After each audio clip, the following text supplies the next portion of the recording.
Hello à tous, j'espère que vous allez bien. Je suis super heureuse de vous retrouver encore une fois pour une nouvelle vidéo. Et aujourd'hui, on va parler des tendances à venir, donc les tendances du printemps-été 2021. Donc vous le savez, chaque saison, je fais sur cette chaîne une vidéo axée sur les tendances à venir. Donc vous avez déjà été très nombreuses à me la demander ces dernières semaines, mais habituellement, je la sors toujours donc début février. Comme à chaque fois, sachez ici pour celles qui me découvriraient peut-être au travers de cette vidéo, donc je propose toujours ici une petite analyse vue justement des tendances par rapport au défilé et ensuite tout au long de la saison je vous proposerai aussi bien sûr des inspirations par rapport à ce qu'on peut retrouver en magasin.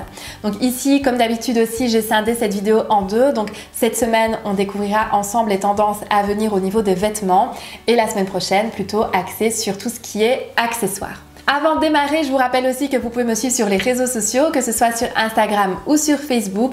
Donc je vous mets tous les liens juste ici en dessous si jamais ça vous intéresse. Donc on démarre ici la vidéo sans plus tarder avec tout d'abord quelques tendances, inspirations de façon générale qu'on a pu voir justement sur les différents défilés.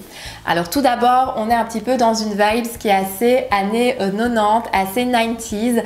Donc on a vu finalement les saisons précédentes qu'on a vu vraiment des inspirations très années 60, années 70, etc.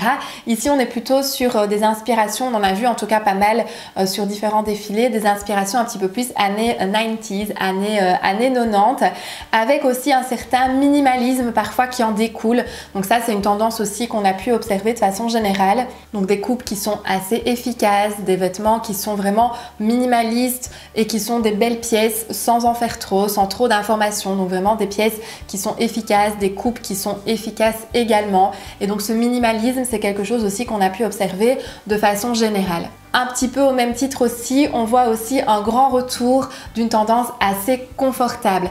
Alors forcément, je pense que ça a été aussi fort inspiré de tout ce qu'on a vécu ces derniers mois où on s'est retrouvé pour beaucoup à devoir travailler de la maison. Et clairement, on voit ici qu'il y a eu une grosse influence au niveau des défilés, au niveau des tendances à venir parce qu'on a vraiment ici une grosse tendance au niveau du confort. Vous allez le voir au niveau que ce soit des matières confortables ou des coupes confortables. C'est vraiment quelque chose ici qui se dégage très fort. Donc voilà, tout ça bien sûr inspiré et influencé finalement de ce qu'on est en train de vivre parce que forcément les défilés, les créateurs s'inspirent aussi des événements ou des modes justement de situations par rapport à tout ça. Et donc ici, le côté confortable ressort aussi très fort de ce qu'on a pu observer. À côté de ça, on peut aussi voir une certaine tendance au niveau du workwear, donc vraiment les vêtements de travail, que ce soit plus habillés ou plus inspiration bleu de travail. Donc ça, on avait déjà commencé à le voir il y a quelques saisons, mais ici ça s'affirme encore un petit peu plus, comme à chaque fois, vous vous rendez compte aussi si vous suivez un petit peu mes vidéos sur les tendances, mais il y a souvent des tendances qui se dégagent d'une certaine année et qui continuent à évoluer par la suite. C'est un petit peu le cas ici, donc ça c'est quelque chose qu'on va continuer à voir aussi pas mal.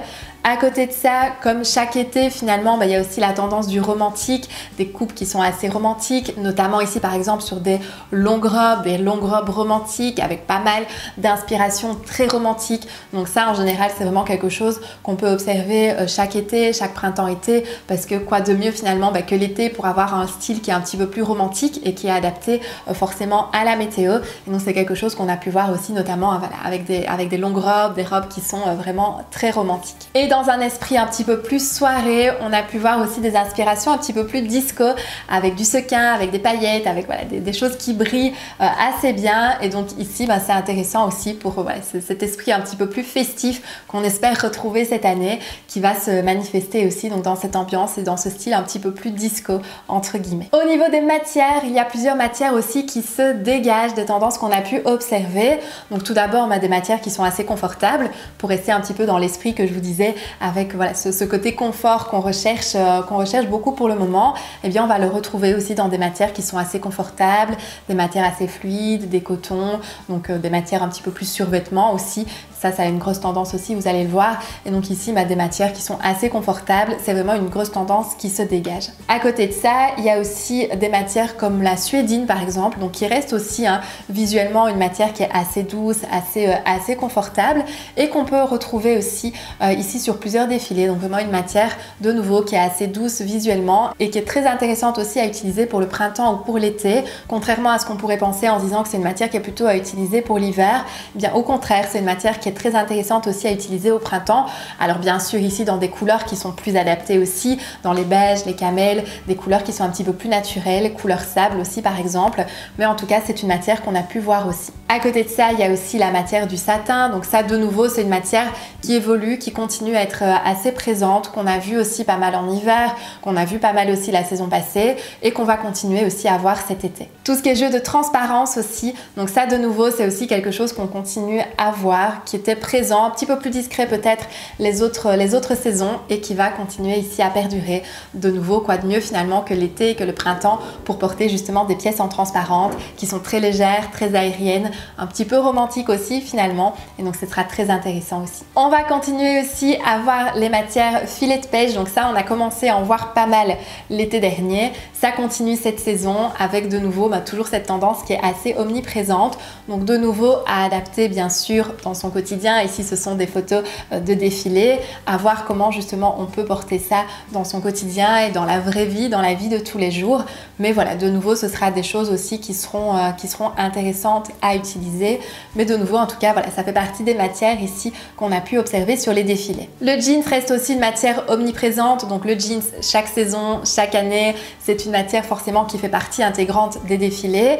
Ici on le porte aussi en total jeans, donc ça c'est très intéressant aussi à savoir parce que ça peut être intéressant aussi pour celles qui aiment de pouvoir porter aussi le jeans en total look, donc ça c'est très intéressant aussi, mais en tout cas le jeans de façon générale il reste bien sûr omniprésent ici dans les tendances de l'été. Au niveau des couleurs et des imprimés, il y a pas mal de chouettes choses aussi ici qui arrivent. Donc tout d'abord au niveau des imprimés, il y a un petit peu deux grosses tendances qui se dégagent. Donc l'imprimé fleuri qui de nouveau est un imprimé assez récurrent quand on parle de tendance printemps-été. Donc l'imprimé fleuri un petit peu sous toutes ses formes finalement, eh bien il sera toujours assez présent. Et à côté de ça, on a aussi l'imprimé logo, donc avec des logos qui sont vraiment disposés un petit peu partout, donc des logos qui sont affirmés, qui s'exposent, qui se montrent et qui peuvent complètement changer une pièce du tout au tout avec justement cet imprimé qui sera assez fort, assez marqué. Donc ça, c'est vraiment les deux grosses tendances au niveau des imprimés, que ce soit les fleurs ou les logos, c'est vraiment des choses que nous verrons fortement cette saison. Au niveau des couleurs, il y a plusieurs choses aussi qui se dégagent au plus grand bonheur finalement de tout le monde, parce que je pense que tout le monde y trouvera son bonheur. Donc soit des couleurs qui sont un petit peu plus des couleurs sorbet entre guillemets, donc on va retrouver du rose, on va retrouver du jaune pâle, du vert eau, donc vraiment des couleurs qui sont assez douces, qu'on va pouvoir porter de nouveau aussi en association comme on a vu beaucoup l'été précédent, donc des couleurs qui sont finalement assez estivales, qui nous rappellent vraiment la période de l'été. Pour ce qui est du rose, on peut même l'avoir aussi dans sa version un petit peu plus peps, donc le rose sera vraiment omniprésent ici pour cet été, que ce soit le rose sorbet ou le rose un petit peu plus flashy, le rose fuchsia, le rose un petit peu plus vibrant, eh bien on les verra vraiment sous toutes leurs formes, tout comme le rouge par exemple qui sera une couleur ici aussi un petit peu plus forte, un petit peu plus vibrante, ou encore l'orange, donc qui sont des couleurs qui sont plus saturées, donc vraiment soit leur version un petit peu plus sorbet, un petit peu plus adoucie, soit au contraire très vibrant, et pourquoi pas de nouveau avec des associations un petit peu plus détonnantes. Et à côté de ça, on va retrouver aussi, comme chaque été finalement, des couleurs qui sont un petit peu plus naturelles, des couleurs qui sont un petit peu plus douces, notamment le sable, comme je vous disais tout à l'heure, le beige, l'écru, donc des couleurs qui sont un petit peu plus naturelles, très douces et très faciles à utiliser au moment justement de l'été et des beaux jours. On verra aussi cette saison du vert, donc le vert ici un petit peu plus peps également, ça c'est une couleur qu'on avait commencé à avoir pas mal la saison dernière et qu'on va continuer à avoir encore cette saison.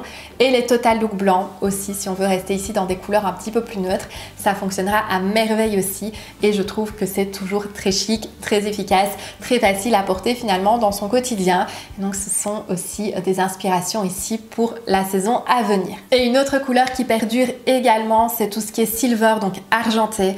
Donc je vous disais ici qu'il y avait une inspiration un petit peu plus disco, on va pouvoir retrouver aussi finalement certaines pièces pailletées, argentées, etc. ou même simplement lamées de façon générale sans spécialement rentrer dans une case trop disco, mais en tout cas c'est une couleur aussi qu'on va pas mal revoir. Donc l'argenté revient un petit peu ici sur le devant de la scène, on avait vu beaucoup de doré, beaucoup de lamé, etc. mais ici en tout cas l'argenté depuis quelques saisons commence à revenir un petit peu plus en force, en tout cas en termes de vêtements. Et au niveau des vêtements, au niveau des coupes, au niveau des détails, etc., eh bien il y a certaines choses qui soit continuent, soit reviennent en force par rapport aux saisons précédentes, donc notamment tout ce qui est manche ballon. Donc ici on sera vraiment sur une manche qui sera plus arrondie, qui sera vraiment une manche ballon. On avait eu des manches qui étaient très structurées les saisons dernières. La manche ballon commençait déjà l'été précédent, mais ici en tout cas elle est encore plus affirmée. De nouveau, on est un petit peu voilà, dans cette ère du style un petit peu plus romantique, et en même temps elle peut être aussi très sophistiquée. Donc la manche ballon, elle reste clairement très tendance pour cette saison. Le col statement, donc le col qui est vraiment assez imposant, qu'on a commencé à voir pas mal cet hiver, eh bien va s'imposer encore plus ici pour l'été. Moi je trouve que c'est très joli, je trouve ça vraiment très chic, très élégant, très sophistiqué. Et c'est très pointu aussi, ça donne vraiment la petite touche supplémentaire je trouve à la tenue et au look. Donc je me réjouis de voir dans les collections de cet été comment est-ce qu'on va justement pouvoir adopter tout ça. Mais en tout cas c'est une tendance qui de nouveau perdure et sera encore plus affirmée ici pour l'été. Le crop top, on va continuer aussi à le voir. Donc ça c'est un petit peu moins portable je trouve dans son quotidien, c'est un petit peu moins portable dans la vie de tous les jours. Sauf si c'est un crop top qui est porté avec un pantalon vraiment très taille haute et qu'on voit à peine finalement le ventre. Mais là je trouve que ça peut être très intéressant à utiliser. Mais sinon le crop top avec vraiment le ventre à l'air, clairement c'est pas le genre de pièce que je trouve qu'on peut porter facilement dans son quotidien pour aller travailler, etc. Mais en tout cas ça peut faire de très chouettes looks, tout comme le soutien-gorge apparent qu'on a vu beaucoup aussi sur les défilés. Mais ça clairement c'est une tendance qui va rester sur les défilés ou qu'on va voir sur quelques influenceurs, etc. sur des looks qui sont un petit peu plus pointus. Mais concrètement dans son quotidien, dans sa vie de tous les jours, en tout cas ce sera moins facile et moins évident à porter. C'est la même chose aussi avec le mini short. Donc on a vu vraiment des mini shorts sur pas mal de défilés, mais ça aussi finalement voilà, ça restera aussi de nouveau à porter en plein été, à porter plutôt en vacances par exemple ou ce genre de choses. Sachez que voilà, en tout cas ça fait partie des tendances ici qu'on a pu observer sur les défilés, mais de nouveau peut-être un petit peu moins facile à porter dans son quotidien. Plus facile peut-être à porter dans son quotidien, c'est le grand retour du jogging, du pantalon de survêtement. Donc je vous disais qu'on était vraiment ici dans une ère qui était assez confortable finalement, fort inspirée de ce qu'on est en train de vivre pour le moment. Et donc du coup le jogging forcément revient également. Alors forcément ici plutôt stylisé, plutôt plus habillé aussi, pourquoi pas, mais en tout cas un petit peu sous toutes ses formes, dans ce côté assez confortable. C'est quelque chose qu'on va voir aussi pas mal. On va revoir aussi, comme je vous disais, dans la tendance du workwear, la combinaison et un petit peu le style bleu de travail. Donc de nouveau ça peut être assez chic aussi s'il est bien adopté, s'il est décalé, etc. Ça peut vraiment créer de très chouettes looks je trouve, et ça c'est une tendance qu'on va pouvoir de nouveau revoir cette saison. Et une autre pièce qu'on a beaucoup vue aussi sur les défilés, c'est le pantalon large. Donc soit vraiment large dans son ensemble, soit un pantalon un petit peu plus dans l'inspiration palazzo, taille haute avec les jambes qui sont assez larges, assez évasées. Donc de toute façon, voilà, de façon générale, c'est vraiment le genre de pantalon qu'on a vu énormément aussi sur les défilés. Donc le pantalon qui est un petit peu plus large. Donc vraiment le slim continue à se perdre encore un petit peu cette saison, même si ça reste un basique et un indémodable finalement. Mais en tout cas ici, on va vers encore plus de largeur au niveau des pantalons. Et de nouveau, c'est très intéressant à utiliser en été. En général, c'est des coupes qui sont très agréables justement quand il fait chaud. Et donc, quoi de mieux pour le printemps ou pour l'été que d'utiliser ce type de pantalon. Donc voilà ici pour les tendances à venir, pour les grandes tendances, en tout cas les grandes lignes à venir pour le printemps-été 2021. Donc on se réjouit finalement déjà d'y être. On se réjouit de revoir un petit peu le soleil et d'aller vers les beaux jours. J'espère en tout cas que cette vidéo vous aura plu. Comme je vous le disais, la semaine prochaine, on verra donc tout ce qui est tendance accessoires. Donc vous verrez qu'il y aura pas mal de chouettes choses également. Si vous avez des questions comme d'habitude, vous me les posez juste ici en dessous en commentaire. Et nous on se retrouve la semaine prochaine donc à 9 h pour la vidéo sur les tendances accessoires. D'ici là, je vous fais plein de bisous et portez-vous bien. Bye bye!